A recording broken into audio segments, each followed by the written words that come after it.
हरि ओम। श्री गणेशाय नमः।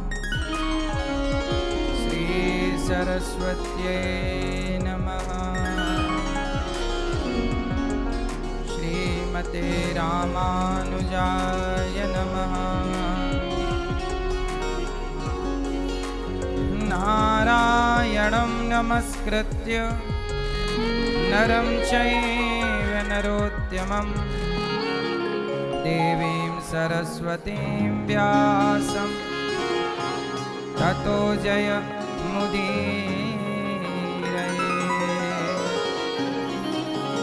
लक्ष्मीनाथसमारम्भां नाथयामुनमध्यमाम् अस्मदाचार्यपर्यन्तां वन्दे गुरु परम्पराम्।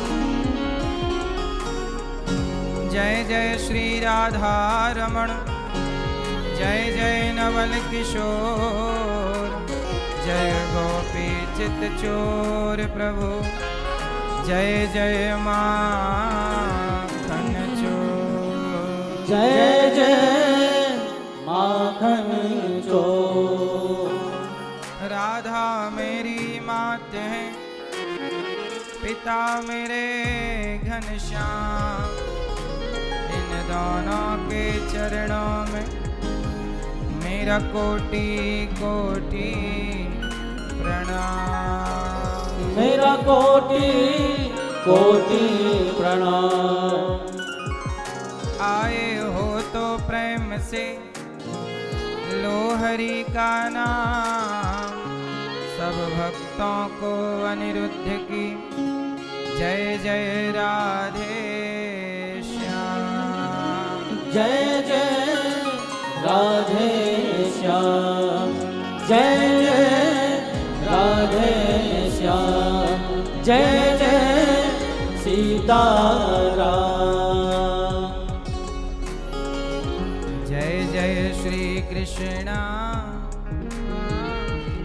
जय जय श्री कृष्णा,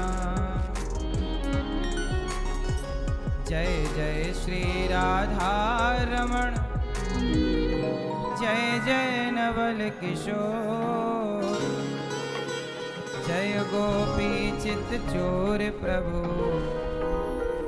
जय जय माखन चोर।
राधा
सोवट नहीं, कृष्ण नाम सोना।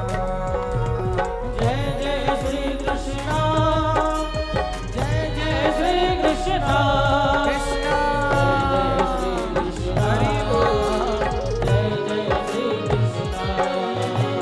चलो सखी वहाँ जाइए जहाँ बसे ब्रजराज, गोरस वैचत हरि मिले एक पंथ दो काज। जय जय श्री कृष्णा, जय जय श्री कृष्णा, जय जय श्री कृष्णा, जय जय श्री कृष्णा। श्री गुरु चरण सरोज रज, निज मन मुकुर सुधार। वर्णौ रघुवर विमल जसु, जोदायक फल चार। जय जय श्री कृष्णा, जय जय श्री कृष्णा, हरि जय जय श्री कृष्णा, जय जय श्री कृष्णा। बुद्धिहीन तनु जानिके, सुमिरो पवन कुमार। बल बुद्धि विद्या देहु मोहि, हरहु कलेश विकार। जय जय श्री कृष्णा, जय जय श्री कृष्णा, जय जय श्री कृष्णा, जय जय श्री कृष्णा। श्री राधे हो, श्री राधे श्री राधे राधे, गोविंद गिरधर गोपाला। श्री राधे राधे गोविंद गिरधर गोपाला। श्री राधे राधे गोविंद गिरधर गोपाला। श्री राधे राधे गोविंद गिरधर गोपाला। गिरधर गोपाला, गिरधर गोपाला, गिरधर गोपाला, गिरधर गोपाला। गिरधारी गोपाला, गिरधर गोपाला। गिरधारी गोपाला, गिरधर गोपाला। श्री राधे हो, श्री राधे जय हो, श्री राधे राधे, गोविंद गिरधर गोपाला। श्री राधे राधे गोविंद गिरधर गोपाला। गोविंद मेरो है, गोपाल मेरो है। गोविंद मेरो है, गोपाल मेरो है। गोविंद मेरो है, गोपाल मेरो है। गोविंद मेरो है, गोपाल मेरो है। श्री बांके बिहारी नंदलाल मेरो है। श्री बांके बिहारी नंदलाल मेरो है। श्री बांके बिहारी नंदलाल मेरो है। श्री बांके बिहारी नंदलाल मेरो है। गोविंद मेरो है, गोपाल मेरो है। गोविंद मेरो है, गोपाल मेरो है। राधा की जय, राधे कृष्णा की जय। राधा की जय, राधे कृष्णा की जय। कृष्ण राधे की जय, राधे कृष्णा की जय। राधे की जय, राधे कृष्णा की जय। मेरे बाके, हो, मेरे बाके, हो,